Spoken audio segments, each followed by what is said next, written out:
Hi guys, welcome back to another video on my channel.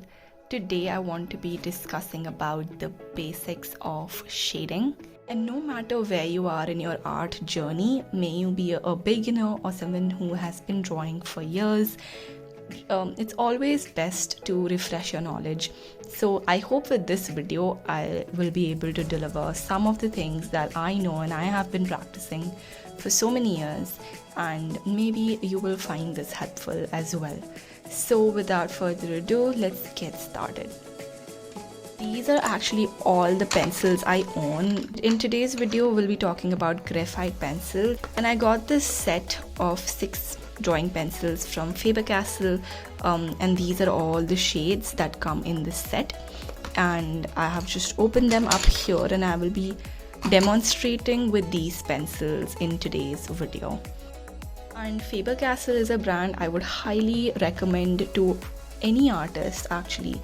They're very good pencils and they're really cheap. I got this one for just 50 rupees and they last a very long time. Every pencil comes with the brand name and the name of the pencil. So here you can see this is a 3B pencil.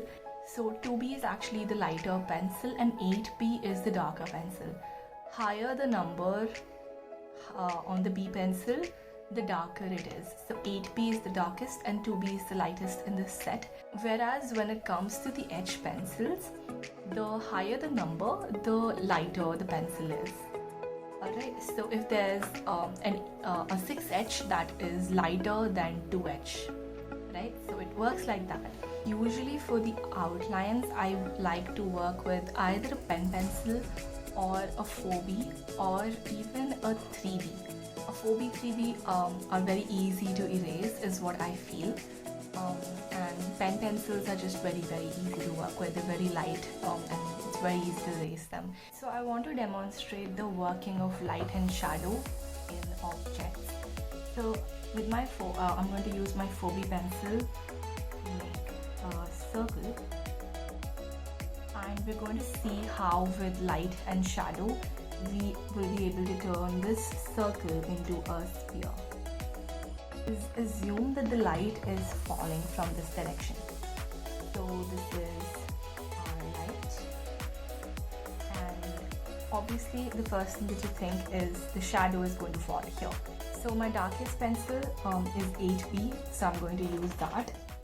So from the bottom of this sphere, I'm going to just extend a line like so.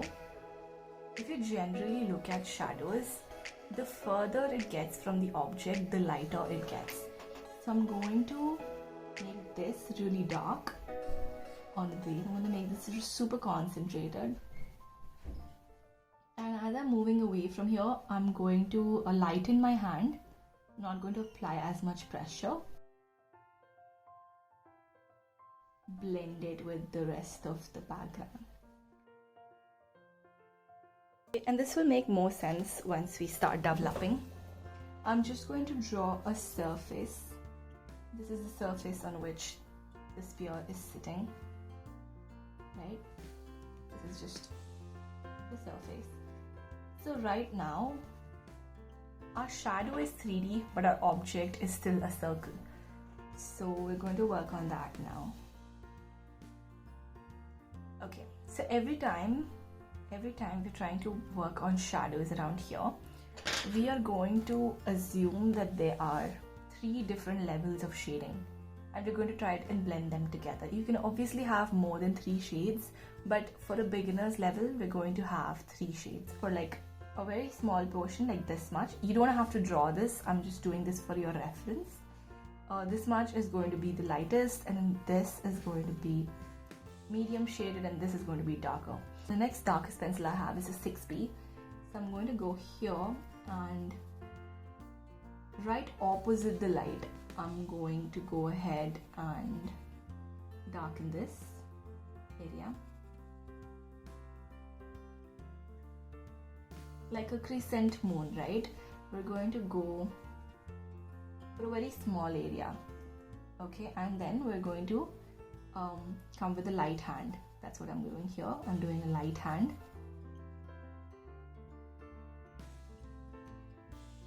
You see how I can make shades with the same pencil. I can make different shades with the same pencil. I don't really have to use different pencils.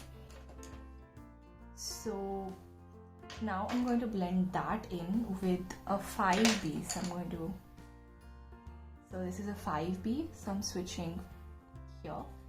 And again, so you can see how I've come all the way till here with a very light hand, and I'm just going to go a little more here just to make a little darker tone.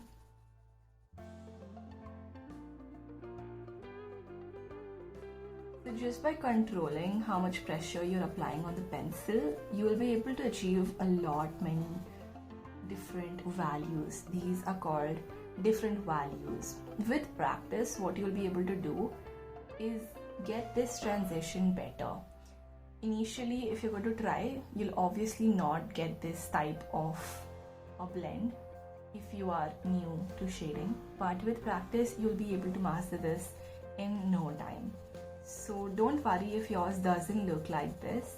Just practice a few more times and visualize this in front of you. Visualize a sphere in front of you and understand where light's coming from, and then shade accordingly. So you see here how I've done this. I'm just going to go with my darker pencil one more time over here, and I'm going to blend it out in the background. So keep practicing and you will eventually get here. The other shapes that you can practice with a cone shape. Here, keep this on the ground. Think of the light coming from here, and your shadow is going to come somewhere like this, right? So understand your shadows, make this darker, and then you see how a cone is actually coming out like this. Your shades are going to be, this is going to be the darkest, and then you're going to come here and it's going to get lighter. So this is how you're going to shade in your cone. You see how the shading over here is in a different direction than how it was here. Just with shading, you can turn a 2D drawing into a 3D figure. And something I will suggest is a cube. You can keep it in any orientation. I just find this really convenient for beginner level. And again, light. You can take light from any direction. I'm just taking it from here again. So this is going to be your lightest surface. This is going to be a little darker than that. And this is going to be the darkest, right? Here I'm just doing it with one pencil. I'm doing it like really quick. You play around with the different pencils you have in your set. Understand which pencil works best for you, and eventually you'll actually find a pencil that you will be using more than the others in the set, and you'll find convenience in that. And here is going to be your shadow. It's going to come like this, right?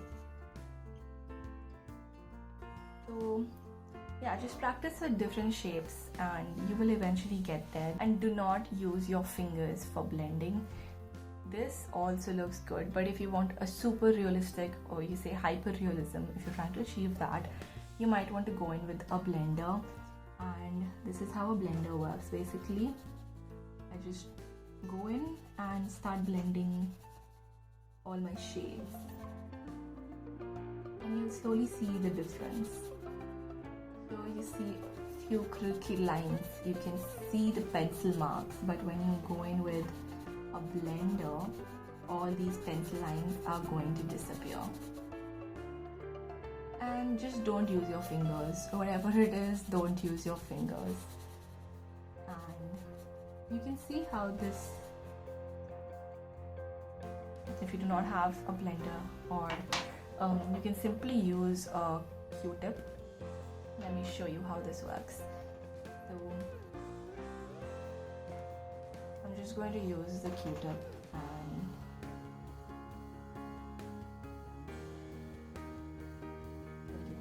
you see how smooth that has become.